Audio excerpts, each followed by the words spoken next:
ഏറ്റവും ഇഷ്ടപ്പെട്ട ഒരു കമ്പോസർ ആരാ? ബ്രോഡ് ക്വസ്റ്റ്യൻ ആണ്. എനിക്ക് ഇപ്പോഴുള്ള എല്ലാ കമ്പോസേഴ്സിനും ഇഷ്ടമാണ്. പഴയ കമ്പോസേഴ്സ് അത് ഡെഫിനറ്റ്ലി എൻ്റെ ഇൻസ്പിറേഷൻ എ ആർ റഹ്മാൻ സാറാണ്.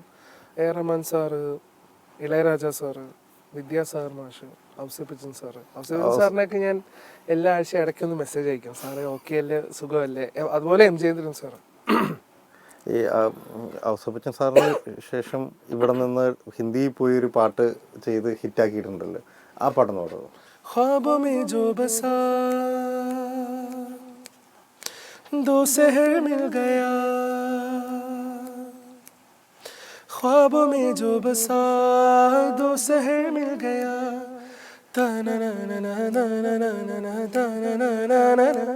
आसमां आसमां दिल मेरा आसमां उड़ चला अब तेरे साथ में.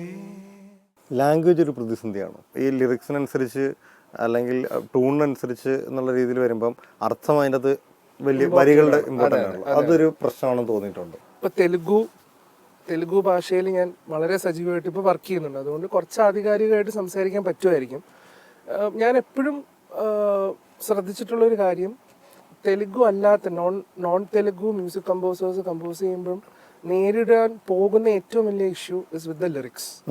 ആക്ച്വലി കമ്പോസിങ് സിമ്പിൾ ആയിരിക്കും, പക്ഷേ നമ്മൾ ചൂസ് ചെയ്യുന്ന ലിറിക്ക് എന്ത് തരം ലിറിക്സാണ് ആ ട്യൂണിൽ വരുന്നതെന്നുള്ളതിലാണ് ഏറ്റവും വലിയ ഘടകം ഇരിക്കുന്നത്. അവിടെയാണ് തമൻ അല്ലെങ്കിൽ DSP അല്ലെങ്കിൽ അവിടെയുള്ള കീരവാണി സാറ്, അവിടെയുള്ളവരുടെ മ്യൂസിക്കിൽ നിന്നും വേർതിരിഞ്ഞ് നിൽക്കാനുള്ള റീസൺ അതാണ്. മ്യൂസിക്കിൻ്റെ മെലഡി ആവില്ല. അവിടെയാണ് ഇപ്പം ഞാൻ ആരാധ്യ ഖുഷി എന്ന് പറയുന്ന സിനിമയിൽ മനസാര ചെലിത്താര నా గుండెలి మొత్తం తవ్వి తవ్వి చందనమంతా చల్లగా దోచావే ఆరాధ్య నారాధ్య నువ్వే లేనిదేది వద్దు ఆరాధ్య. ഈ ആരാധ്യ എന്ന് പറഞ്ഞ വാക്ക് ഡിസൈഡ് ചെയ്ത നമ്മളാ.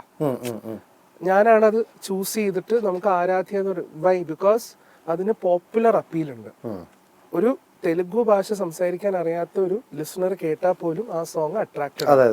അവിടെയാണ് നമ്മുടെ കമ്പോസിംഗ് ഡയറക്ടറിന്റെ ഒരു കമ്പാനിയൻഷിപ്പ് അവിടെയാണ് സക്സസ്ഫുൾ ആവുന്നത്.